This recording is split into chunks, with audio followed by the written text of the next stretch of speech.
ಭಾರತದಲ್ಲಿ ಮುಸಲ್ಮಾನರ ಜನಸಂಖ್ಯೆ ಬೆಳವಣಿಗೆ ರಾಜ್ಯದ ಪ್ರಕಾರ ನೋಡೋದಾದ್ರೆ 6ನೇ ಸ್ಥಾನದಲ್ಲಿ ಹರಿಯಾಣ ಇದೆ +1.2% ಗ್ರೋತ್ ಆಗಿದೆ.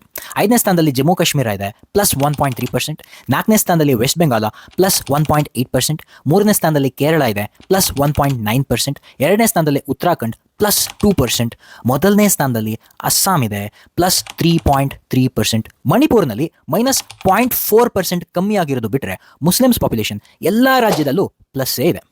ಅದೇ ಹಿಂದೂ ಪಾಪ್ಯುಲೇಷನ್ ಈ ರಾಜ್ಯಗಳಲ್ಲಿ ಕಂಪೇರ್ ಮಾಡೋದಾದ್ರೆ ಹರಿಯಾಣ -0.8%, ಜಮ್ಮು ಕಾಶ್ಮೀರ -1.2%, ವೆಸ್ಟ್ ಬೆಂಗಾಲ್ -1.9%, ಕೇರಳ -1.4%, ಉತ್ತರಾಖಂಡ್ -2%, ಅಸ್ಸಾಂ -3.4%.